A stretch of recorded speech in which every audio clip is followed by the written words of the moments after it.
4장 씨 뿌리는 농부 이야기. 예수께서 다시 바닷가에서 가르치셨다. 무리가 인산인해를 이루고 있어서 예수께서는 해안에서 좀 떨어진 배에 오르셔야 했다. 사람들이 물가로 몰려와서 배를 설교단으로 삼으신 것이다. 예수께서 많은 이야기로 가르치셨다. 들어라. 너희는 어떻게 생각하느냐? 어떤 농부가 씨를 뿌렸다. 씨를 뿌리는데 덜어는 길 위에 떨어져서 새들이 먹어버렸다.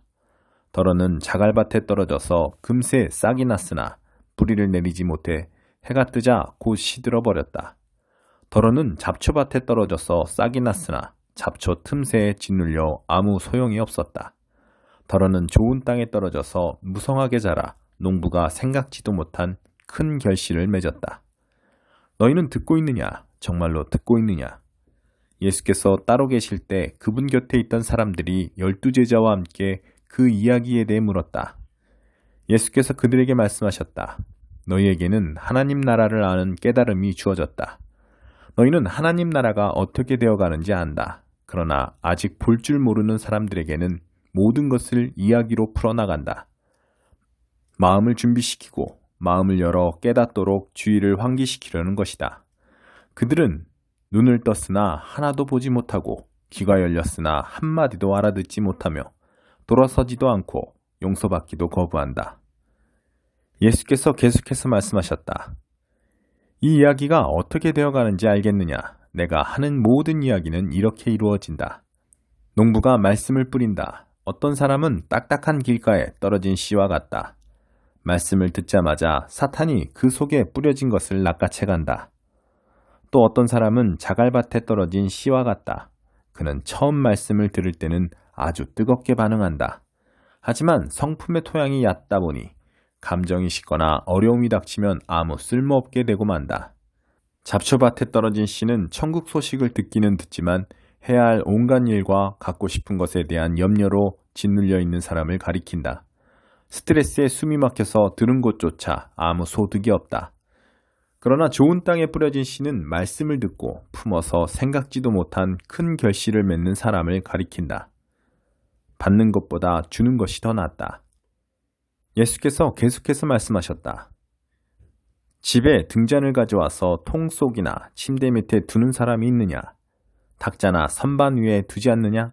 우리는 비밀을 감추어 두지 않고 오히려 말할 것이다. 숨기지 않고 오히려 밝히 드러낼 것이다. 너희는 듣고 있느냐? 정말로 듣고 있느냐? 내가 하는 말을 잘 들어라. 세상에서 너희 힘으로 잘 될 수 있다는 약삭빠른 충고를 조심하여라. 받는 것보다 주는 것이 더 낫다. 베풀면 베풀물 낳는다. 인색하면 가난해진다. 많은 이야기로 말씀하시다. 예수께서 또 말씀하셨다. 하나님 나라는 어떤 사람이 밭에 씨를 뿌리고는 잊어버린 채 잠자리에 든 것과 같다. 씨는 싹이 터서 자라나는데 그는 어떻게 된 일인지 모른다. 그의 도움 없이 땅이 다 알아서 한다. 처음에는 푸른 줄기를 내고 다음에는 꽃봉오리를 내고 그 다음에는 익은 곡식이다. 곡식이 완전히 연글면 거둔다. 추수할 때가 된 것이다. 하나님 나라를 어떻게 묘사할 수 있을까? 어떤 이야기가 좋을까? 하나님 나라는 솔씨 하나와 같다. 솔씨는 땅에 떨어질 때 씨로서는 아주 작지만 일단 심으면 가지가 무성한 큰 나무로 자란다. 독수리들이 그 안에 둥지를 틀 정도다. 예수께서는 이처럼 많은 이야기로 메시지를 전해주시면서 그들의 경험과 성숙도에 맞게 이야기를 들려주셨다. 예수께서 이야기 없이는 말씀하지 않으셨다. 그리고 제자들과 따로 있을 때의 모든 것을 다시 설명해 주셨다. 혼란스러운 것을 정리하시고 얽힌 것은 풀어주셨다. 바람과 바다를 잠잠케 하시다. 그날 늦게 예수께서 제자들에게 말씀하셨다. 저편으로 건너가자. 제자들은 그분을 배에 계신 그대로 모시고 갔다. 다른 배들도 따라갔다. 그때 큰 풍랑이 일어났다. 파도가 배 안으로 들이쳐서 배가 가라앉으려고 했다. 예수께서는 배 뒤쪽에서 베개를 베고 주무시고 계셨다. 제자들이 그분을 깨우며 말했다. 선생님, 우리가 빠져 죽게 되었는데 아무렇지도 않습니까? 잠에서 깬 예수께서 바람에게 조용하라고 하시고 바다에게 고요하여라, 잠잠하여라 하고 말씀하셨다. 바람이 숨을 먹고 바다는 호수처럼 고요해졌다. 예수께서 제자들을 꾸짖으셨다. 어째서 너희는 이토록 겁이 많으냐? 그렇게도 믿음이 없느냐? 그들은 놀라고 두려워서 어쩔 줄을 몰라 했다. 도대체 이분은 누구신가? 바람과 바다도 마음대로 부리시다니. 5장 거라사에 귀신 들린 사람. 그들은 바다 건너편 거라사 사람들의 지방에 이르렀다. 예수께서 배에서 내리시자 묘지에서 어떤 미친 사람이 그분께 나와왔다. 그는 거기 무덤 사이에서 살았다. 아무도 그를 잡아둘 수 없었다. 사슬을 채울 수도 결박할 수도 없었다. 사람들이 여러 번 사슬과 밧줄로 묶었지만 그때마다 그는 사슬을 부서뜨리고 밧줄을 끊어버렸다. 아무리 힘센 사람도 그를 꺾을 수 없었다. 그는 밤낮으로 무덤과 산을 어슬렁거리면서 고함을 지르고 뾰족한 돌로 제 몸을 마구 상하게 했다. 그가 멀찍이서 예수를 보고 달려와 그분 앞에 경배하며 엎드렸다. 그러고는 고함 지르며 따졌다. 지극히 높으신 하나님의 아들 예수여, 무슨 일로 내게 간섭합니까? 제발 나를 괴롭게 하지 마십시오. 예수께서 이미 그 악한 귀신에게 나오너라, 그 사람에게서 나오너라 하고 명령하신 뒤였다. 예수께서 그에게 물으셨다. 내 이름이 무엇이냐? 그가 대답했다. 내 이름은 패거리입니다. 난동을 부리는 패거리입니다. 그는 자기를 그 지방에서 내쫓지 말아달라고 예수께 애원했다. 마침 근처 언덕에서 큰 돼지떼가 땅을 파헤치며 먹을 것을 찾고 있었다. 귀신들이 예수께 애걸했다. 우리를 돼지에게 보내셔서 그 속에서 살게 해주십시오. 예수께서 그렇게 하라고 말씀하셨다. 그러나 돼지떼의 형편은 그 사람의 형편보다 더 나빠졌다. 돼지들이 미쳐서 벼랑으로 우르르 몰려가더니 바다에 빠져 죽은 것이다. 돼지를 치던 사람들이 혼비백산하여 도망쳐서 시내와 마을에 그 이야기를 전했다. 다들 어찌 된 일인지 보고 싶어 했다. 사람들이 예수께 다가와서 보니 미친 사람이 단정한 옷차림과 멀쩡한 정신으로 앉아 있었다. 그는 더 이상 걸어다니는 정신병원이 아니었다. 그 일을 처음부터 목격한 사람들이 귀신 들린 사람과 돼지떼에게 벌어진 일을 그들에게 말해주었다.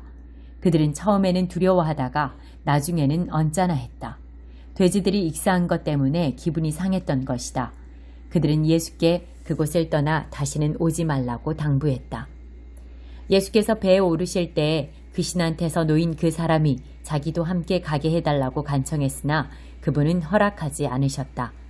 예수께서 말씀하셨다. 내 집, 내 가족한테 가거라. 주께서 무엇을 하셨고 어떻게 너를 불쌍히 여기셨는지 그들에게 이야기하여라. 그 사람은 돌아가서 예수께서 자기에게 행하신 일을 데가볼리 열성읍 근방에 전하기 시작했다. 그는 동네의 화제거리였다. 손가락 하나만 대어도. 예수께서 배를 타고 건너가시자 큰 무리가 바닷가에서 그분을 맞이했다. 회당 지도자 가운데 야이로라는 사람이 왔다. 그는 예수를 보고는 무릎을 꿇고 정신없이 애원했다. 제 사랑하는 딸이 죽음의 문턱에 있습니다. 병이 나아서 살 수 있도록 오셔서 손을 얹어주십시오. 예수께서 그와 함께 가시는데 온 무리가 따라가며 그분을 밀고 당겼다. 12년 동안 혈루증으로 고생한 한 여자가 예수의 소문을 들었다. 여자는 많은 의사들에게 치료를 받았으나 형편없는 치료로 돈만 날리고 상태가 이전보다 더 나빠졌다. 여자는 뒤에서 슬그머니 다가가 예수의 옷을 만졌다. 이분의 옷에 손가락 하나만 대어도 내가 낫겠다고 생각한 것이다. 여자가 손을 대는 순간에 흐르던 피가 멈추었다.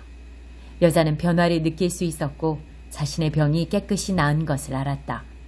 그 순간 예수께서 자신에게서 기운이 나간 것을 아시고 무리에게 돌아서서 물으셨다. 누가 내 옷에 손을 대었느냐? 제자들이 말했다. 무슨 말씀이신지요? 무리가 이렇게 밀고 당기는데 누가 내게 손을 대었느냐고 물으시다니요. 손을 댄 사람이 수십 명은 될 것입니다. 그러나 예수께서는 누가 그렇게 했는지 보려고 계속 둘러보며 물으셨다. 자기가 한 일을 알고 있던 그 여자는 두려워 떨며 앞으로 나아갔다. 여자는 그분 앞에 무릎을 꿇고 자초지종을 이야기했다. 예수께서 여자에게 말씀하셨다. 딸아, 너는 믿음의 모험을 했고 이제 온전해졌다. 잘 살아라. 병이 나았으니 복되게 살아라. 예수께서 아직 말씀하시는 중에 회당장의 집에서 사람들이 와서 회당장에게 말했다. 따님이 죽었습니다. 선생님을 더 괴롭게 해드릴 일이 있겠습니까? 예수께서 그들이 하는 말을 들으시고 그 회당장에게 말씀하셨다. 그들의 말을 듣지 말고 나만 신뢰하여라. 예수께서는 베드로, 야고보, 요한 외에는 아무도 따라오지 못하게 하셨다. 회당장의 집에 들어선 그들은 이야깃거리를 찾는 입방아꾼들과 음식을 나르는 이웃 사이를 헤치고 지나갔다. 예수께서 불쑥 말씀하셨다. 어째서 이렇게 너도 나도 울고 불고 말이 많으냐? 이 아이는 죽은 것이 아니라 자고 있다. 사람들은 저가 알지도 못하면서 저런 말을 한다고 비웃었다. 예수께서 그들을 다 내보내신 뒤에 아이 부모와 자기 동료들만 데리고 아이 방으로 들어가셨다. 예수께서 소녀의 손을 꼭 잡고 말씀하셨다. 달리다 굼. 이는 소녀야 일어나라 라는 뜻이다. 그러자 소녀가 일어나서 걸어 다녔다. 소녀의 나이는 12살이었다.